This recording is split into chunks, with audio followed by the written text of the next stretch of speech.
Royal Lodge has always gleamed with royal prestige, until the day investigators opened Prince Andrew's private garage. What they found inside stunned everyone: sealed crates, coded ledgers, and photographs no one expected. The discovery sent shockwaves through Windsor, blurring the line between secrecy and scandal, power and truth. But could this hidden trove expose what the palace never intended the public to see? Stay tuned as we reveal what really lies behind the garage. The Royal Lodge, a palace within a park. Royal Lodge looks like a picture postcard retreat, but behind the roses and conservatory is a decades-long controversy that won't wash away. Nestled in the heart of Windsor Great Park, this sprawling 30-room residence has long been Prince Andrew's sanctuary. Once the home of Queen Elizabeth, the Queen Mother, it sits on prime Crown estate land, surrounded by manicured lawns, ancient oaks, and private drives that keep curious eyes at bay. Yet for all its charm, Royal Lodge has become the most talked-about house in Britain, not for its architecture, but for the man who refuses to leave it. Prince Andrew took over the property in the early 2000s under a long-term lease arrangement with the Crown estate, reportedly paying a lump sum to secure his tenancy for decades. At the time, it was viewed as a graceful gesture by the late Queen, a son rewarded with comfort and privacy after years of royal service. But as years passed and his reputation became mired in scandal, the lodge transformed from a royal privilege into a symbol of stubborn defiance.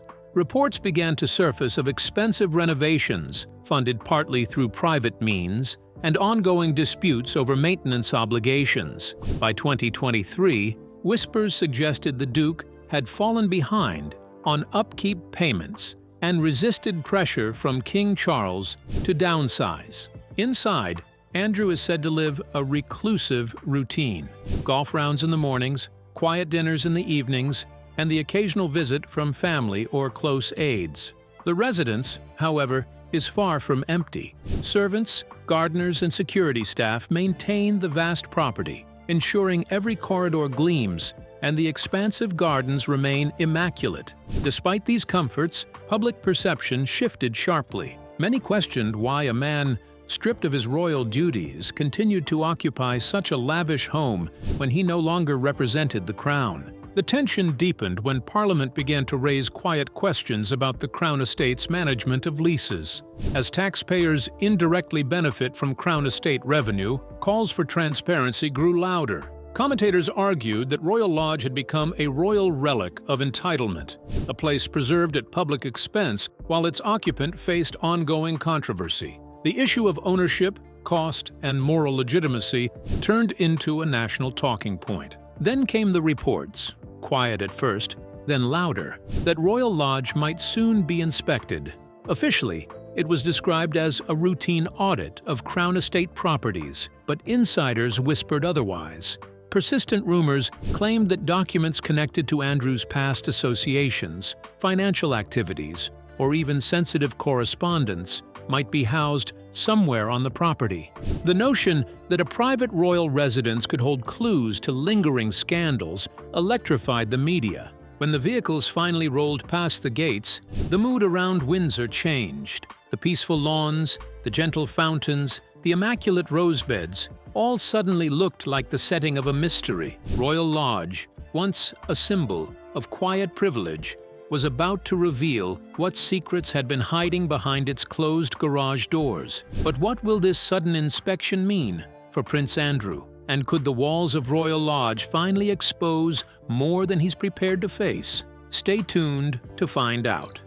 From sitting room to sealed garage, what started as a paperwork visit turned into a court-approved sweep, and at first, Andrew bristled. Then he quietly complied. Officials had arrived under the pretext of reviewing Crown Estate property documentation, an audit meant to assess compliance with lease terms and security standards. But the timing could not have been more inconvenient. The press had been circling for weeks. Politicians were voicing concern over his continued residency, and his name was once again resurfacing in discussions surrounding Jeffrey Epstein and those infamous leaked emails. It wasn't just about real estate anymore. Royal Lodge had become a symbol of lingering questions and half-answered scandals. Inside, Prince Andrew appeared composed but visibly unsettled. He greeted the inspectors with the familiar half-smile of someone accustomed to control but wary of intrusion. The first phase was procedural. The sitting room, conservatory, and personal quarters were checked for inventory consistency. Marble floors gleamed, family portraits hung perfectly aligned, and a faint trace of lavender from the cleaning staff lingered in the air. Yet, beneath the surface, tension rippled. Because I have absolutely no memory of that photograph ever being taken. Each open drawer or photographed document seemed to test Andrew's patience. Reports suggest he voiced his frustration at one point, calling the inspection unnecessary and theatrical. But when officials reminded him that the order carried legal weight, he stepped aside and allowed them to proceed. As the search widened, attention shifted toward the estate's lesser-used sections: the guest wing, the basement storage, and the adjoining stables. Each room bore the weight of history, but nothing unusual surfaced. Then, while reviewing a ground-floor hallway near the private TV room, an investigator noticed something peculiar: a stretch of wall that seemed slightly thicker than the architectural plans indicated. On closer inspection, a hairline seam traced the wallpaper pattern, leading to a discreet latch concealed behind a bookshelf. When they pressed it, the latch clicked. And 97% of those 931 are still operating today, and they're still growing. A narrow passageway emerged, cold and dimly lit, its walls lined with old paneling. It appeared to have been untouched for years. Dust clung to the floor in thick layers, disturbed only by faint footprints that seemed far too recent. The corridor ran beneath a side wing of the lodge and ended at what looked like an external garage door. But from the outside, no such door existed. Breaking the lock required formal approval, but after a tense exchange and a quick phone call from legal counsel, permission was granted. The metal hinges groaned as the concealed door opened, revealing a separate, sealed garage that hadn't seen daylight in decades. Inside, the air was heavy and musty. There were covered furniture pieces, boxes marked with faded handwriting, and one particularly large cabinet bolted to the wall. When investigators pried it open, they found a false back panel hiding a small compartment. Within it were folders, sealed envelopes, and several hard drives, none labeled, but clearly arranged with deliberate care. No one spoke for several seconds. Andrew stood at a distance, arms folded, his face unreadable. What had begun as a mundane property inspection had just crossed into something far more serious, a discovery that promised to reopen old wounds and perhaps reveal new ones buried deep beneath the walls of Royal Lodge. But what was Royal Lodge hiding? And why now? Keep watching. The truth was about to surface. What was inside? Documents, photographs, and ledgers. They pried off a rusted panel and found a room that wasn't on any floor plan, and inside it, a compartment that had been sealed from the world. The garage that once looked like a forgotten storage area now felt like the center of something carefully hidden. Dust particles floated through the narrow beam of a flashlight as investigators stepped inside, their voices low and clipped. The smell of aged paper and motor oil hung in the air. Every creak echoed like a confession. What they uncovered first seemed unremarkable: stacks of old boxes, metal filing cabinets, and trunks wrapped in plastic. But when they started moving them, something felt deliberate, too organized, too symmetrical. Beneath a cracked tile near the rear wall, one inspector's boot struck hollow ground. Kneeling, he tapped twice, and the sound rang back, faintly metallic. When they lifted the panel, it revealed a concealed floor cavity lined with tin sheeting, the edges sealed with industrial adhesive. Inside that hidden space, they found 3 small crates, each padlocked, tagged with faded codes written in neat handwriting. The process that followed was meticulous. Each item was photographed, catalogued, and sealed under the supervision of legal representatives. Chain of custody procedures were invoked: signatures, timestamps, and tamper-proof seals, ensuring that every discovery would be accounted for. The contents were not examined immediately. Protocol required that the boxes be opened in a secure, monitored environment. Still, curiosity filled the air like static, even Prince Andrew standing near the door.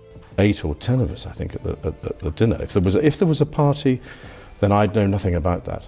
Appeared momentarily pale, his usual composure slipping into tight-lipped silence. When the crates were finally opened, the inventory shocked even the most seasoned investigators. Inside were bundles of envelopes tied with twine, several hard drives wrapped in cloth, and a pair of old-fashioned ledgers bound in leather. Some pages were brittle, others smudged, but the writing, precise and detailed, appeared to trace financial transactions spanning years. There were references to offshore accounts, coded initials, and payments routed through entities with foreign addresses. Nothing by itself proved wrongdoing, but together they painted a picture that begged for explanation. Next came the photographs, dozens of them, some candid, some formal. Many were harmless enough. Charity events, social gatherings, overseas trips, but among them were images that sources later described as sensitive in context.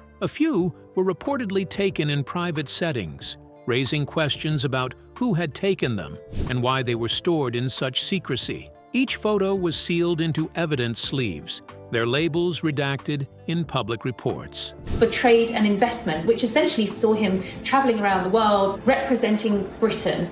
Then there were letters, personal, at times emotional, and often unsigned. Some bore official stationery, others were written on plain paper, folded and refolded until the creases nearly tore through. Investigators noted recurring references to discretion, support, and arrangements, though the full meaning remained unclear. The implication was enough to spark speculation that these documents could bridge personal and financial worlds long thought separate. Outside, as boxes were carried into evidence vehicles, palace aides tried to manage the optics. The official statement described the process as a compliance review involving archived materials, but the photos of sealed boxes being loaded under armed escort told a different story. Within hours, news channels were running grainy footage, commentators asking what could possibly have been hidden beneath the floorboards of a royal garage.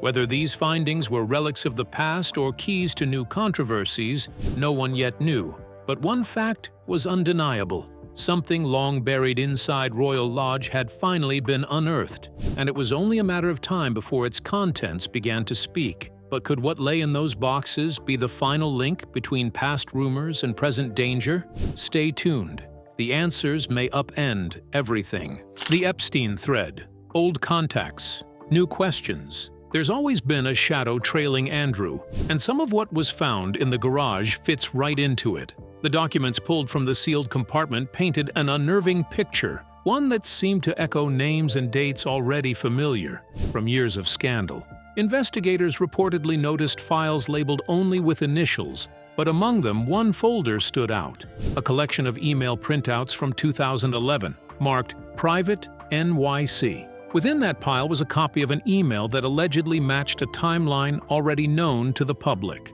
A February 2011 message Andrew sent to Jeffrey Epstein, seeking a meeting for further discussion.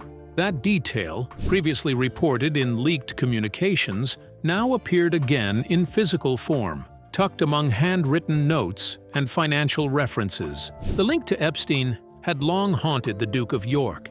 It was a relationship that began in the early 2000s and continued, controversially, even after Epstein's conviction in 2008. When the infamous 2019 BBC Newsnight interview aired, It's terrible. I mean, you're going away and leaving what you love behind. Andrew's attempt to explain that friendship only deepened suspicion. He had claimed the meeting in 2010 was to end the association, but now, seeing 2011 in an archived correspondence, raised uncomfortable questions. Could there have been continued communication beyond what the public had been told? Or was this a coincidence? An old, misunderstood draft buried among years of royal paperwork. The photographs catalogued from the garage didn't help. Some bore timestamps and metadata that corresponded with trips and social events around the same period when Epstein and his associates were most active. While none were proven to show illegal acts, the mere presence of such material reignited whispers about who took the photos.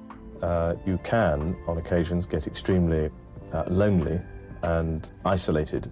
Who kept them? and why they were hidden in a sealed space rather than stored in an official archive.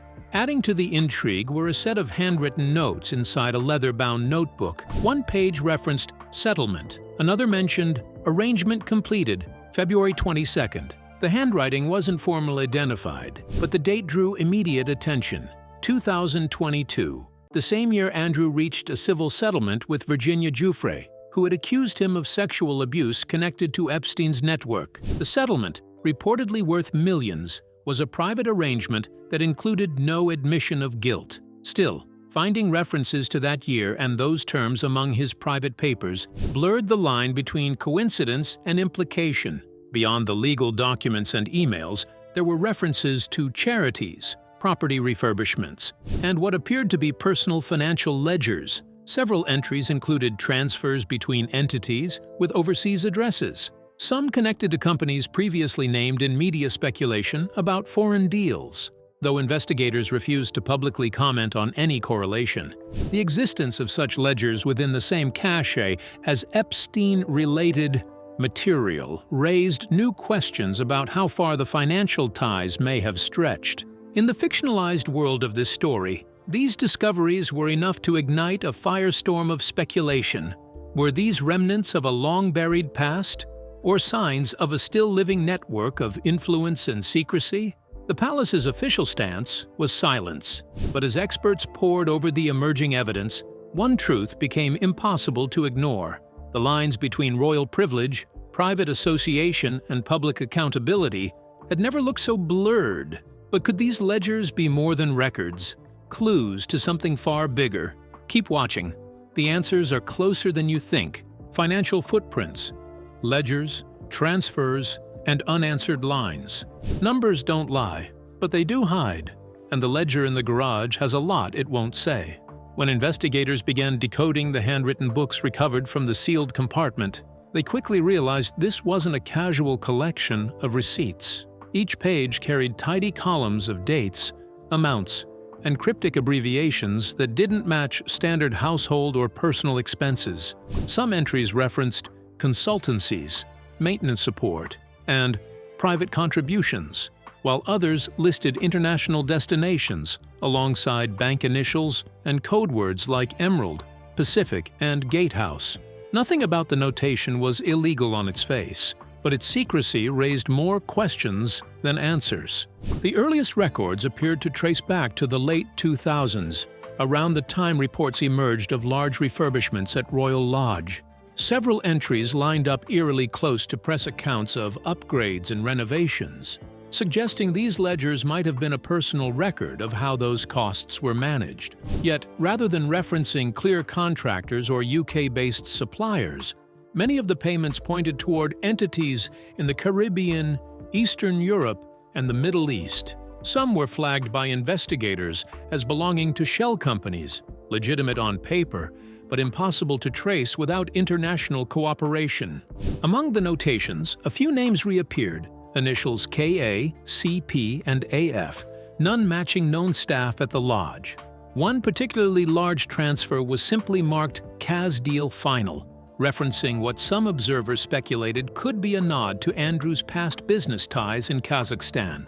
Of course, no evidence linked the ledger entry directly to that, but the resemblance in phrasing was enough to set off a fresh wave of curiosity. Could these be traces of legitimate private ventures, or was it evidence of something more complex? Perhaps undisclosed gifts or intermediary payments quietly routed offshore. Investigators handled every document with care.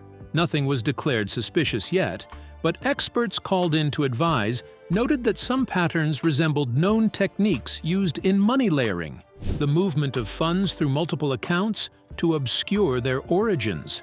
Still, such behavior could just as easily indicate elaborate asset management strategies often used by wealthy families for privacy. In a royal context, the line between confidentiality and concealment was a fine one. As word of the ledgers leaked, speculation exploded. Financial journalists began cross-referencing the dates with property records, charity donations, and travel logs. Some correlations fit too neatly to ignore. Others evaporated under scrutiny. For For now, the official statement described the documents as private accounting records under review. Yet for those following the story, the ledgers had become more than paperwork. They were breadcrumbs leading toward an unknown destination. Each figure, each code, each faded ink mark whispered the same thing. Something significant happened behind those garage doors, and the numbers were trying, very quietly, to tell their side of the story. But could these international entries point to hidden dealings beyond mere accounting? Stay watching. Answers await. Whispers of corruption, Kazakhstan, arms, and international deals. When a ledger mentions a company in a far-off capital, the questions grow louder. Who signed off, and why? Among the documents pulled from the sealed garage, investigators noted a handful of transactions that referenced nations far beyond the UK's borders. And that's where the speculation took on a global tone. Some of the coded entries corresponded, by sheer coincidence or design, with regions where Prince Andrew once conducted official or semi-official business during his tenure as the UK's special representative for international trade and investment. Those years, long before his public downfall, had placed him at the intersection of diplomacy and deal-making, a space where royal connections could easily blur with private enterprise. One set of documents appeared to align with previous media speculation about dealings in Kazakhstan. Years ago, questions had swirled around the sale of a property reportedly purchased by a Kazakh businessman connected to the country's ruling elite.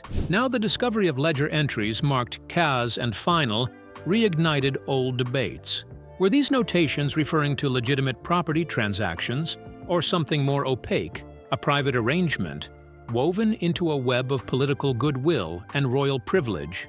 Officials refused to comment, insisting that such speculation was premature, but the curiosity was unstoppable. Elsewhere in the ledgers, names resembling global defense contractors appeared in shorthand form.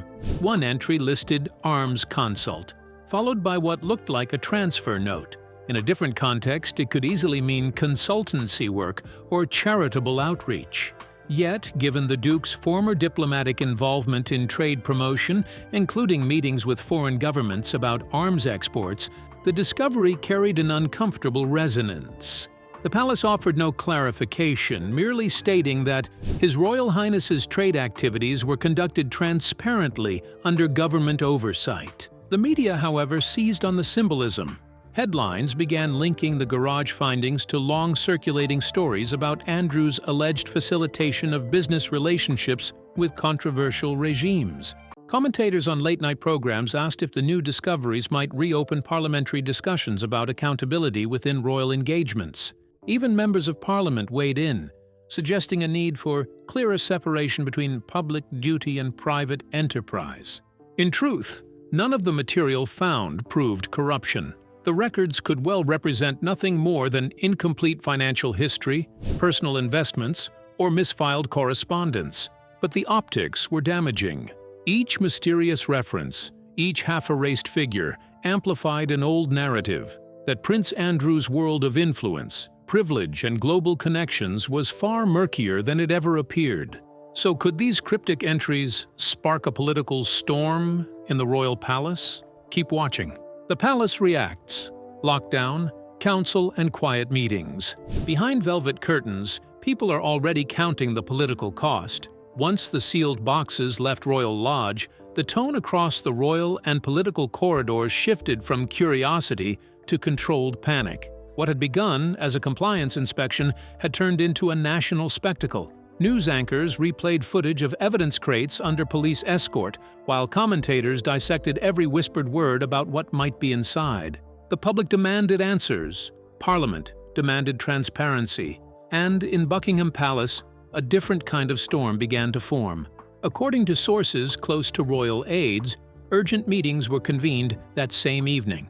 Legal counsel, communications advisors, and senior courtiers gathered to decide on a strategy before the next morning's headlines hit the stands. The first question was procedural. Could the materials seized from Royal Lodge be claimed as private property, protected under royal privilege? The second was reputational. How could the monarchy preserve credibility, while one of its most controversial figures faced renewed scrutiny. King Charles reportedly insisted on calm, though those familiar with the family's inner circle said his patience was thinning. The Duke's continued occupancy of Royal Lodge had already strained royal optics, especially after reports of unpaid upkeep and defiance over relocation offers. Now, with the property under investigation, senior advisors quietly suggested it might be time to accelerate discussions about a formal separation of privilege, even if it meant revisiting Andrew's lease or reconsidering his remaining titles. Meanwhile, across Westminster, members of Parliament called for greater oversight of the Crown estate and questioned whether the King's private decisions should intersect with public assets. The official palace statement was brief and cautious, describing the situation as an internal matter under legal review. But inside royal walls, one sentiment dominated. Damage control had replaced dignity, and the monarchy's firewall was starting to flicker. But could this scrutiny ignite a full-blown crisis? Watch closely. Public outrage and media firestorms. By the time the sealed box reached the evidence room, the crowd outside Windsor had already decided what it thought. Within hours, headlines screamed about Andrew's hidden files. Tabloids published speculative sketches of the garage's contents, and social media erupted with hashtags calling for royal accountability. The once protected walls of Royal Lodge had become the center of a global storm, each tweet and headline feeding the next. Public opinion polls reflected the chaos. Overnight, support for maintaining Andrew's royal privileges plummeted. Commentators on morning talk shows debated whether his titles should finally be removed, while others questioned how long the monarchy could withstand the continuous damage from his controversies. Every media outlet had its own version of the story. Some insisted the seized boxes contained financial documents. Others whispered about letters linking him to powerful figures abroad. Even reputable networks, wary of overstepping, couldn't resist hinting at what sources close to the inquiry had allegedly seen. For Princess Beatrice and Princess Eugenie, the pressure was unbearable. Once admired for their composure, they now found their names trending beside their father's scandals. Footage of the sisters leaving charity events in silence became symbolic of the tension gripping the royal family. Their mother, Sarah Ferguson, was dragged back into the spotlight too. Her residence on the same estate and her outspoken defense of Andrew reignited speculation about how much she knew, and whether her proximity made her part of the story or simply collateral damage. Across the country, talk radio buzzed with fury. Ordinary citizens questioned why a man facing such scrutiny still lived in luxury on Crown Estate property. Internationally, commentators called it the Royal Reckoning. And while Buckingham Palace released a short, cautious statement urging patience, the damage was already done. The court of public opinion had delivered its verdict first. What this means? Questions, not answers. No single file proves a conspiracy, but together they force impossible questions, and the answers could reshape reputations and institutions. The investigation into Royal Lodge's hidden garage has become more than a story about property. It's a mirror reflecting everything the public already suspected and feared about privilege, secrecy, and accountability within the monarchy. The factual backdrop remains undeniable. Prince Andrew's long association with Jeffrey Epstein, the leaked February 2011 email arranging a meeting, and the explosive 2019 Newsnight interview all remain part of public record. His 2022 civil settlement with Virginia Giuffre ended the most damaging lawsuit, but not the public's doubts. Add to that the ongoing dispute over his Royal Lodge lease, a Crown Estate property he continues to occupy despite reported maintenance issues and calls for eviction, and the tension becomes palpable. These are the established facts, documented and reported. The fictional discovery of the garage, however, introduces deeper speculation. A what-if scenario asking, what if the secrets we suspect were actually hiding in plain sight? The ledgers, coded payments, photographs, and sealed letters in our narrative are storytelling devices, not confirmed evidence, but they echo real concerns raised by the media and Parliament. Were there undisclosed financial arrangements, Could royal privilege have shielded questionable dealings? Did palace protocols fail to protect the crown's integrity? Parliament now faces growing public pressure to investigate crown estate leases and royal accountability, while the palace reportedly weighs legal options and internal reforms. The question is no longer whether there's smoke, it's how much the institution can endure before someone looks for fire. For viewers, the story offers a choice. Believe only the official line, or keep asking the uncomfortable questions history often tries to bury. Either way, transparency remains the only cure for mystery, and the only way this saga ever truly ends. There's more to come. Should any of the items be proven real, the consequences would be huge. What do you think they'll find next? Drop your thoughts below, like, share, and subscribe.